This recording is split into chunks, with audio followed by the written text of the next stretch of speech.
بسم اللہ الرحمن الرحیم۔ تمام تعریفیں اس اللہ کے لیے ہیں جو تمام کائنات کا مالک و خالق ہے۔ وہی جو آسمان و زمین کو تخلیق کرنے والا ہے اور اسی نے ہر مخلوق کو روزی فراہم کی ہے۔ وہ رب جس نے انسان کو عقل و شعور دیا اور اسے زمین پر اپنا نائب بنایا۔ اللہ تعالیٰ کی ذات ہر قسم کے عیب سے پاک ہے اور اس کی رحمت و مہربانی ہر چیز پر غالب ہے۔ وہی ہمارا پالنے والا ہے اور ہمیں ہماری ضروریات کے مطابق رزق عطا کرتا ہے۔ اس کی حمد و ثنا کرنا ہماری زندگی کا مقصد ہے اور اس کی رضا حاصل کرنا ہماری سب سے بڑی کامیابی ہے۔ زندگی میں مشکلات اور آزمائشیں آتی رہتی ہیں اور ان آزمائشوں کا سامنا کرتے ہوئے ہمیں اللہ تعالیٰ کی طرف رجوع کرنا چاہیے۔ اسلام نے ہمیں سکھایا ہے کہ مشکلات کے وقت اللہ کی طرف رجوع کرنا اور اس سے مدد مانگنا ہی ہماری اصل کامیابی ہے۔ معاشی تنگی بھی ایک ایسی آزمائش ہے جس کا سامنا بہت سے لوگ کرتے ہیں اور اس تنگی کو دور کرنے کے لیے اسلام نے کچھ خاص وظائف بتائے ہیں جو اللہ تعالیٰ کے کلام اور حضرت محمد صلی اللہ علیہ وسلم کی تعلیمات پر مبنی ہیں۔ سب سے پہلے ہمیں یہ بات ذہن نشین کرنی چاہیے کہ ہر قسم کی تنگی اور پریشانی اللہ تعالیٰ کی طرف سے ہوتی ہے اور اس کا حل بھی اس کی طرف رجوع کرنے میں ہے۔ 5 وقت نمازوں کی پابندی اور استغفار کی کثرت وہ بہترین اعمال ہیں جو ہمارے گناہوں کی معافی کا ذریعہ بنتے ہیں اور ہماری مشکلات کو دور کرتے ہیں۔ اللہ تعالیٰ قرآن مجید میں فرماتا ہے تو اپنے رب سے معافی مانگو، بے شک وہ بڑا معاف کرنے والا ہے۔ وہ تم پر آسمان سے خوب بارشیں برسائے گا اور تمہیں مال اور اولاد سے نوازے گا اور تمہارے لیے باغات اور نہریں جاری کرے گا۔ یہ آیات ہمیں بتاتی ہیں کہ استغفار کی کثرت سے اللہ تعالیٰ ہماری روزی میں برکت عطا فرماتا ہے اور ہماری مشکلات کو دور کرتا ہے۔ سورہ واقعہ اور سورہ طارق کا خاص وظیفہ۔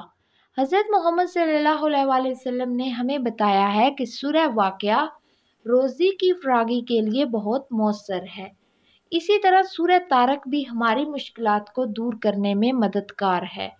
اس وظیفے کو کرنے کا طریقہ یہ ہے کہ فجر اور مغرب کی نماز کے بعد 1 مرتبہ سورہ واقعہ اور 1 مرتبہ سورہ طارق پڑھیں۔ اس عمل کو جاری رکھیں اور یقین کے ساتھ کریں۔ اللہ تعالیٰ ضرور آپ کی دعاؤں کو قبول فرمائے گا۔ دعا ایک مومن کا ہتھیار ہے اور ہمیں ہر وقت دعا کرتے رہنا چاہیے۔ اللہ تعالیٰ سے اپنی مشکلات کا حل طلب کریں اور اپنے روزگار کے لیے اس سے مدد مانگیں۔ اس کے ساتھ ساتھ اس بات پر یقین رکھیں کہ اللہ تعالیٰ نے جہاں ہماری روزی مقرر کی ہے وہاں ضرور ملے گی اور جہاں ہماری روزی نہیں وہاں نوکری بھی نہیں ملے گی۔ لہٰذا بندے کا کام جائز حدود میں رہ کر کوشش کرنا ہے اور نتائج اللہ تعالیٰ کے حوالے کر دینا ہے۔ اب ہم کچھ مخصوص وظائف کے بارے میں بات کریں گے جو آپ کی معاشی تنگی کو دور کرنے میں مددگار ثابت ہو سکتے ہیں۔ ہر نماز کے بعد 7 مرتبہ یہ دعا پڑھیں: اللہم اکفینی بحلالک عن حرامک واغننی بفضلک عمن سواک۔ یہ دعا ہمیں حلال روزی کی طلب کرنے اور حرام سے بچنے کی تلقین کرتی ہے۔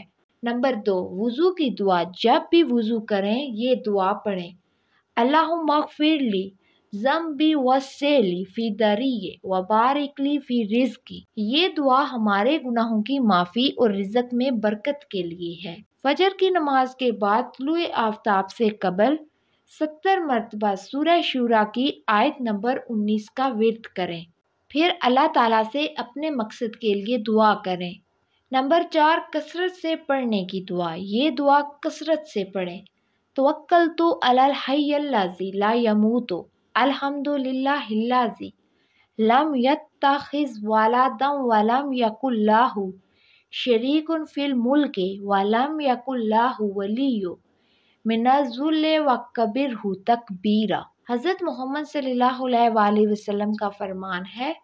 حضرت ابو ہریرہ رضی اللہ تعالیٰ عنہ کی روایت کے مطابق حضرت محمد صلی اللہ علیہ وسلم نے ایک شخص کو چند کلمات سکھائے: یہ کلمات ہمیں بتاتے ہیں کہ اللہ پر توکل ہی ہماری اصل کامیابی ہے۔